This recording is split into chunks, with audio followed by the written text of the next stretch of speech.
TV1 and ITVX. Now with all the latest headlines, it's the ITV News.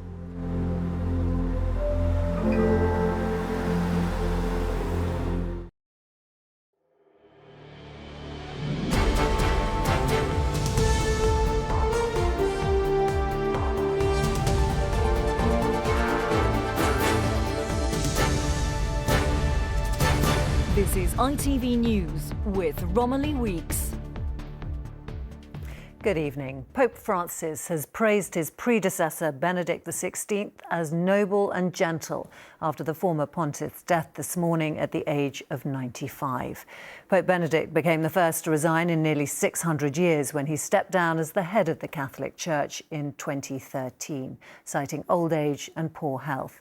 King Charles has paid his own tribute, giving thanks for what he described as the former Pope's constant efforts to promote peace and goodwill to all people. Julie Etchingham looks back at his life. The papacy of Benedict XVI will be forever remembered by his resignation from it.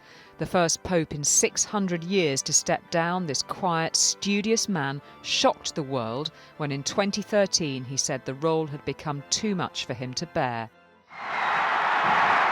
Just 8 years before, Cardinal Joseph Ratzinger had become the oldest pope elected for nearly 3 centuries. Cari fratelli e sorelle.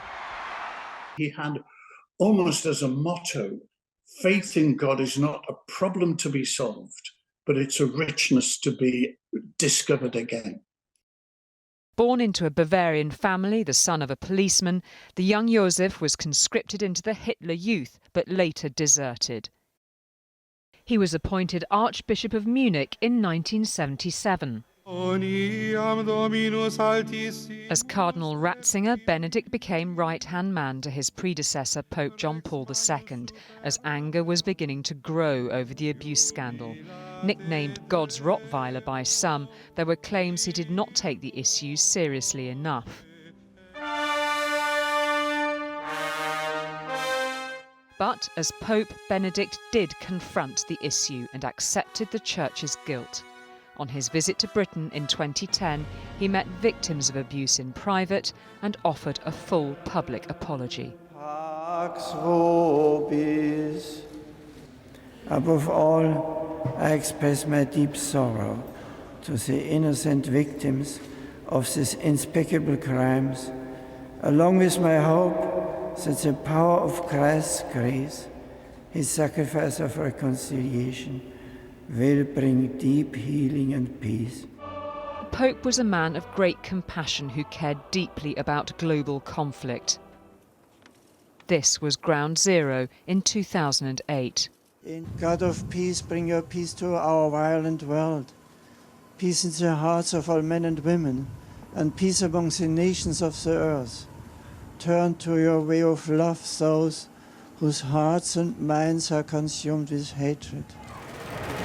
He took that message to 2 American presidents and to Prime Minister David Cameron.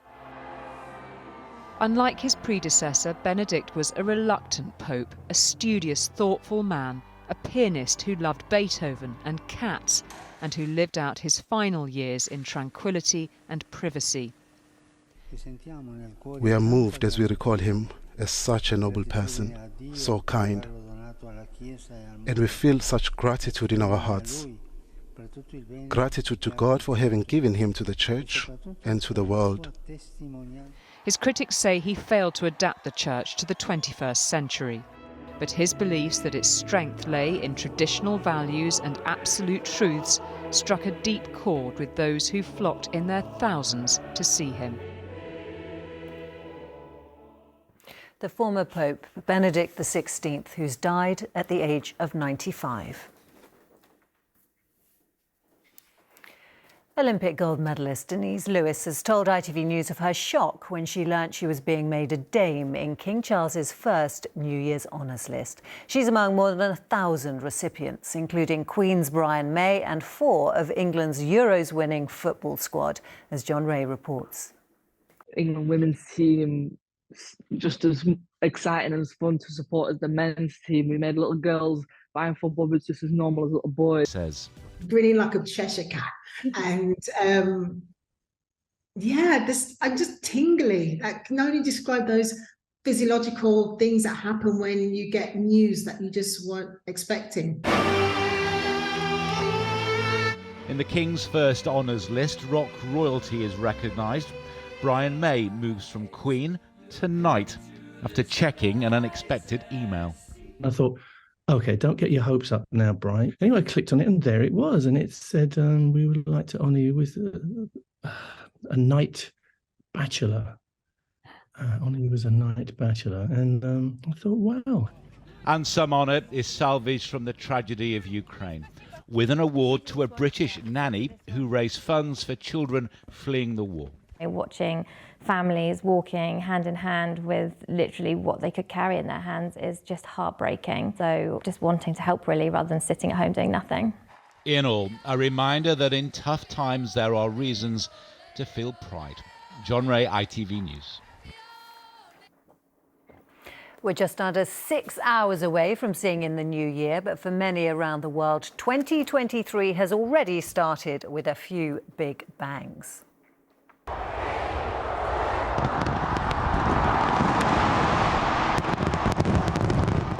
Around 1 million people watched in Sydney as Australia kicked off the celebrations with their famous firework display over the Harbour Bridge and Opera House. Hong Kong has scrapped all COVID restrictions for visiting tourists just in time to witness these scenes at Victoria Harbour, the host of grand New Year celebrations there. And in Taiwan, the iconic Taipei 101 skyscraper played host to the beginning of 2023 with 16,000 fireworks over the course of just 5 minutes. Members of Ellie Edwards' family have attended a special prayer service in Merseyside to remember the 26-year-old who was shot at a pub in Wallasey on Christmas Eve. People across the community gathered at a number of local churches to light candles and pray.